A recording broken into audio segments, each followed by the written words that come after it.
Hi friends, this is doctor Mansoor. നമ്മുടെ ഇന്നത്തെ topic gut rotation ആണ്. ഡ്യൂറിങ് ഇൻട്രാ യൂട്രൈൻ ലൈഫ്, കുറച്ചും കൂടെ സ്പെസിഫിക് ആയിട്ട് പറയുകയാണെങ്കിൽ during early intrauterine life, അതായത് അറൗണ്ട് വീക്ക് നമ്പർ 5 ആ സമയത്തൊക്കെ അബ്ഡോമിനൽ ക്യാവിറ്റി വളരെ ചെറുതാണ് and gut tube is growing really fast. So ഈ ഗട്ട് ട്യൂബിനെ മൊത്തമായും അക്കമഡേറ്റ് ചെയ്യാനുള്ള ഒരു സ്പേസ് അബ്ഡോമിനൽ ക്യാവിറ്റിയിൽ ഉണ്ടാവില്ല. So what happens, some part of gut tube will herniate into the umbilical cord and outside of the abdominal cavity. അതായത് abdominal ക്യാവിറ്റീൻ്റെ പുറത്തേക്ക് അംബലിക്കൽ കോഡിനകത്തേക്ക് നമ്മുടെ ഗട്ട് ട്യൂബിൻ്റെ ചില പോർഷൻസ് എന്ത് ചെയ്യും, ഹെർണിയേറ്റ് ചെയ്ത് പോകും. ഇതിനെ നമ്മൾ എന്താ പറയുക, ഫിസിയോളജിക്കൽ അംബലിക്കൽ ഹെർണിയ എന്ന് പറയും. പിന്നെ അറ്റ് അറൗണ്ട് വീക്ക് നമ്പർ 10-11 ആകുന്ന സമയത്ത് അബ്ഡോമിനൽ ക്യാവിറ്റിയിൽ ആവശ്യത്തിന് സ്പേസ് ആകുമ്പോൾ നേരത്തെ ഹെർണിയേറ്റ് ചെയ്ത് പോയ ആളുകൾ they will regress back. And if it fails to regress, ഇനി എങ്ങാനും അത് തിരിച്ചു വരാൻ ഫെയിൽ ആവുകയാണെങ്കിൽ അല്ലെങ്കിൽ തിരിച്ചു വരാതിരിക്കുകയാണെങ്കിൽ then baby would be born with some part of midgut derivative in the umbilical cord. അതായത് കുഞ്ഞ് ജനിക്കുമ്പോൾ അംബലിക്കൽ കോഡിനകത്ത് മിഡ്ഗട്ടിൻ്റെ ഡെറിവേറ്റീവ്സ് ഉണ്ടാകും. ഇതിന് നമ്മൾ എന്താ പറയുക, ഓംഫാലോസീൽ എന്ന് പറയും. ഇതൊരു അസുഖമാണ്, അതിന് ഓംഫാലോസീൽ എന്ന് പറയും. സോ വീക്ക് നമ്പർ 5 ഹെർണിയേറ്റ് ചെയ്ത് പോകുന്നു, physiological umbilical hernia into the umbilical cord. And week number 10-11 ആകുമ്പോൾ they will regress back into the abdominal cavity. And if it fails to regress we call it omphalocele. അത്രേ ഉള്ളൂ. ഇത് നമുക്കറിയാം, നമ്മുടെ gut tube എന്ന് പറയുമ്പോൾ fore gut ഉണ്ട്, mid gut ഉണ്ട്, ഹൈൻ ഗട്ട് ഉണ്ട്. ഇതിനകത്ത് ഫോർ ഗട്ടും ഹൈൻ ഗട്ടും അബ്ഡോമിനൽ ക്യാവിറ്റിയിൽ സ്റ്റേ ചെയ്യും. മിഡ് ഗട്ടാണ് എന്ത് ചെയ്യുന്നത്, ഫിസിയോളജിക്കൽ അംബലിക്കൽ ഹെർണിയൻ്റെ ഭാഗമായിട്ട് അംബലിക്കൽ കോഡിനകത്തേക്ക് പോകുന്നത്.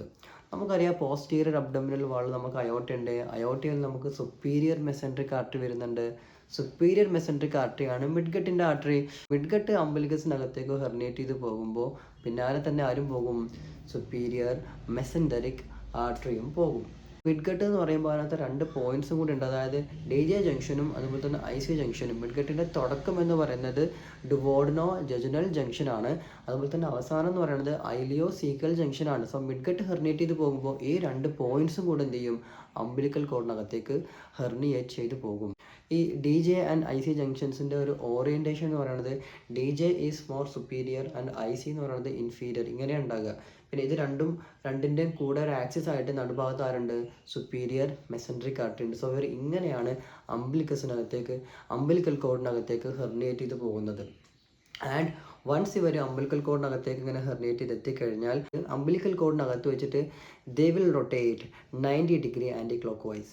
അതായത് ഇങ്ങനെയുള്ള DJ ആൻഡ് IC എന്ത് ചെയ്യുന്നു, റൊട്ടേഷന് ശേഷം എങ്ങനെയാകുന്നു, 90 degree anticlockwise rotation. Then during the regression അവർ തിരിച്ചു വരുന്ന സമയത്ത് എന്ത് ചെയ്യുന്നു, വീണ്ടും റൊട്ടേറ്റ് ചെയ്യുന്നു. പക്ഷേ ഇപ്രാവശ്യം എങ്ങനെയാണ്, 180 ഡിഗ്രി ആൻറ്റി ക്ലോക്ക് വൈസ് റൊട്ടേഷനാണ്. മനസ്സിലാവുണ്ടോ, 180 degree. So total of 90 + 180 270 degree anticlockwise റൊട്ടേഷന് ശേഷമാണ് ഇവർ ഗട്ട് ട്യൂബിലേക്ക് എത്തുന്നത്. സോ ഈ ടോട്ടൽ റൊട്ടേഷന് ശേഷം DJൻ്റെ ഫൈനൽ ലൊക്കേഷൻ എന്ന് പറയുന്നത് DJ ഇവിടുന്ന് ഇങ്ങനെ വന്നിട്ട് ഇങ്ങോട്ടെത്തി. So DJ is left and slightly below the superior mesenteric artery. IC എന്ന് പറയുന്നതോ IC റൈറ്റ് സൈഡിലെത്തി. IC കറക്റ്റ് ഇവിടെ എത്തുക, പക്ഷേ എങ്കിൽ ഇവിടെ നിൽക്കാത്തതുകൊണ്ട് നേരെ എന്ത് ചെയ്യുന്നു, it will fall into the right iliac four.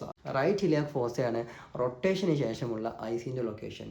So DJൻ്റെയും ICൻ്റെയും ഫൈനൽ ലൊക്കേഷൻ എന്ന് പറയുന്നത് DJ left and slightly below the superior mesenteric artery and IC എന്ന് പറയുന്നത് in the right iliac fossa. പിന്നെ റൊട്ടേഷന് ശേഷം ഇവർ തിരിച്ചെത്തിയതിന് ശേഷം ഡുവോഡിനം ഹാസ് 4 പാർട്സ്. എന്തൊക്കെയാണ്, horizontal D1, vertical D2, again horizontal D3 and superior D4. ഇങ്ങനെ 4 പോർഷൻസ് ഉള്ളത്. നമ്മുടെ കോളോൺ എന്തുണ്ട്, റൊട്ടേഷന് ശേഷം 4 പാർട്സ് ഉണ്ട്.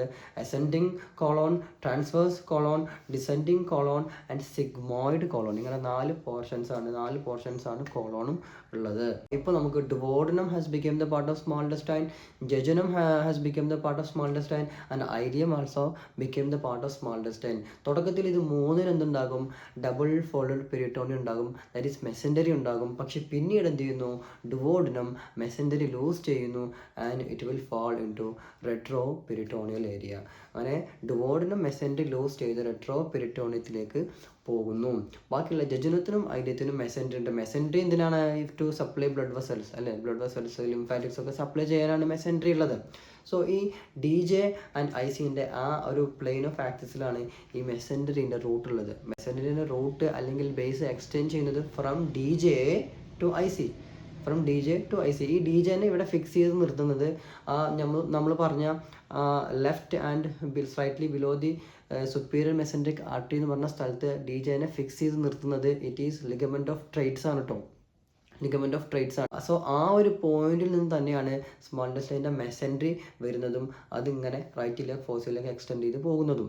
സുപ്പീരിയർ മെസൻട്രിക് ആർട്ടറി ഇവിടെ വെച്ച് തന്നെ എന്ത് ചെയ്യുന്നു, അതിന് തുടക്ക ഭാഗത്ത് വെച്ച് തന്നെ മെസൻട്രിയിലേക്ക് എൻ്റർ ചെയ്യുന്നു. എല്ലാ സ്മോൾ ഇൻറ്റസ്റ്റൈൻ്റെ ഭാഗങ്ങൾക്കും ബ്ലഡ് എത്തിച്ചു കൊടുക്കാൻ വേണ്ടിയിട്ട് മെസൻട്രിയിൽ അങ്ങ് സ്പ്രെഡ് ചെയ്ത് എല്ലാവർക്കും ബ്ലഡ് കൊടുക്കുകയാണ് ചെയ്യുക. നമ്മൾ നേരത്തെ പറഞ്ഞിരുന്നു ഡുവോഡനം എന്ന് പറയുന്നത് slightly below the superior mesenteric ആർട്ടറിയാണ്. So superior mesenteric artery abdominal അയോർട്ടിൽ നിന്ന് ഇങ്ങനെ വരുന്ന സമയത്ത് അതിനെ താഴെ ആരുണ്ട്, ഡുവോഡനത്തിന് തേർഡ് പാർട്ട് ഉണ്ട്. സോ സുപ്പീരിയർ മെസൻട്രിക് ആർട്ടറിൻ്റെ ഡുവോഡനത്തിൻ്റെ ഇടയിലുള്ള സ്പേസ് കുറയാണെന്ന് വെച്ചെങ്കിൽ സുപ്പീരിയർ മെസൻട്രിക് ആർട്ടറിക്ക് എന്ത് ചെയ്യാൻ പറ്റും, ഡുവോഡനത്തിനെ കംപ്രസ് ചെയ്യാൻ പറ്റും. അതായത് ഈ സുപ്പീരിയർ മെസൻട്രിക് ആർട്ടറിൻ്റെയും ഡുവോഡനത്തിൻ്റെ ഇടയിൽ കുറച്ച് ഫാറ്റ് ഉണ്ട്. ആ ഫാറ്റ് ചുരുങ്ങുകയാണെങ്കിൽ സുപ്പീരിയർ മെസൻട്രിക് ആർട്ടറിക്ക് ഡുവോഡനത്തിനെ കംപ്രസ് ചെയ്യാൻ പറ്റും. അങ്ങനെ വരികയാണെങ്കിൽ it can lead to duodenal compression.